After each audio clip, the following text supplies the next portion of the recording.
थक जाते हो सब लोग? तो उसके मैं आपको 4 रीजंस बताता हूँ, ठीक है? देखिए, मैं आपको बताता हूँ क्योंकि मैं खुद इसी प्रॉब्लम से काफ़ी टाइम से जूझ रहा हूँ, तो मेरे ख्याल से शायद आप लोग भी शायद, देखिए, अगर आप टायर्ड हो जाते हैं ना, जनरली देखो यार, उसके 2 रीजंस होते हैं जनरली, ठीक है? एक होता है साइकोलॉजिकल रीजन, ठीक है? एक होता है साइकोलॉजिकल रीजन और एक होता है फिजिकल रीजन, ठीक है? फिजिकल रीजन, मैं ऐसा मान के चलता हूँ कि आपके पास कोई साइकोलॉजिकल रीजन नहीं होंगे, है ना? साइकोलॉजिकल रीजन जनरली तब आएंगे जब आपकी शादी वादी हो जाएगी, ठीक है?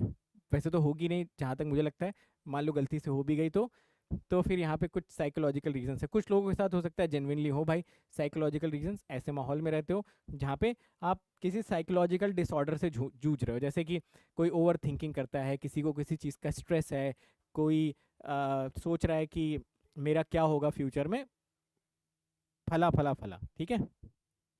इंग्लिश में बोले तो ब्ला ब्ला ब्ला।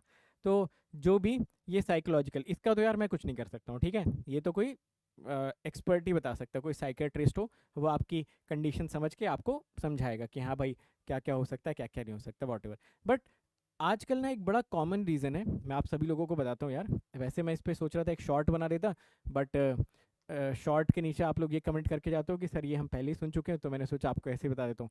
फिजिकल में देखो क्या क्या होता है। सबसे पहली चीज़ तो ना सनलाइट, है ना? हम लोग सनलाइट में बिल्कुल भी एक्सपोज नहीं होते हैं, तो आप में से ना 90% लोगों का विटामिन डी ना बहुत कम होगा। जब विटामिन डी बॉडी में कम हो जाता है ना, तो उससे क्या होता है कि एक तो हमारी बॉडी जल्दी थक जाती है, और जब बॉडी जल्दी थक जाती है ना, तो दिमाग भी कहीं ना कहीं गिव अप कर देता है और बोलता है कि भाई छोड़ो इसको, जाने दो, पहली चीज़। दूसरी चीज़ क्या होती है, विटामिन बी 12, है ना?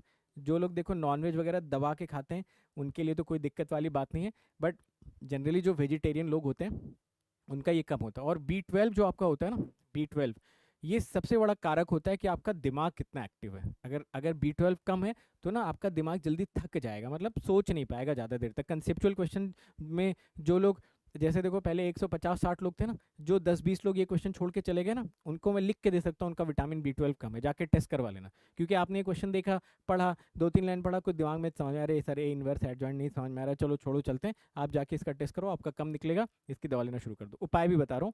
तीसरी जो सबसे इंपॉर्टेंट चीज़ होती है हीमोग्लोबिन, ठीक है?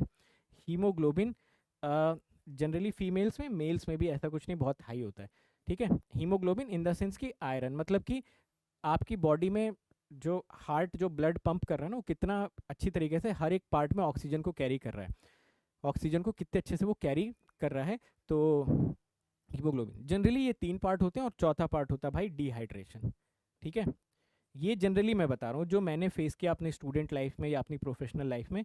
ये मुझे लगता है ये 4 रीजंस होते हैं जिसकी वजह से आपका मन होते हुए भी, आपका मन होता है पढ़ूंगा, अच्छे से पढ़ूंगा और मन लगा के पढ़ूंगा, आज 8 घंटे का शेड्यूल बना लेता हूँ, 2 घंटे में थक जाते हो। उसका रीज़न होता है क्योंकि ना आपकी बॉडी अंदर से फिट नहीं है। तो सनलाइट के लिए सबसे पहले तो सूरज की रोशनी में बैठो, कब? सुबह वाली सूरज की रोशनी में, समझे?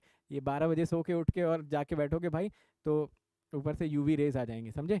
तो सनलाइट, और अगर नहीं होता है तो डॉक्टर को दिखा के कोई विटामिन डी ले सकते हो। विटामिन बी 12 तो यार नॉनवेज नहीं खाते हो तो कोई कोई सप्लीमेंट आपको लेना पड़ेगा, ये भी डॉक्टर को दिखा के ही लेना है। हीमोग्लोबिन का टेस्ट के बाद ही आपको पता चलेगा, कुछ ना कुछ आपको देगा डॉक्टर। और डिहाइड्रेशन के लिए आप सभी लोग हाइड्रेटेड रहो, सिर्फ पानी नहीं, पानी में कुछ और भी मिला के पियो। कुछ और का मतलब जैसे कि कोई ग्लूकॉन डी हो गया, कोई इलेक्ट्रॉल हो गया, बशर्ते आपको डायबिटीज़ वगैरह नहीं है, या कोई जूस हो गया, वॉट एवर। ये नहीं कि सर पानी में थोड़ा सा स्मॉल स्मॉल मिलाते हैं, उससे भाई बॉडी और डिहाइड्रेट हो जाएगी, समझे?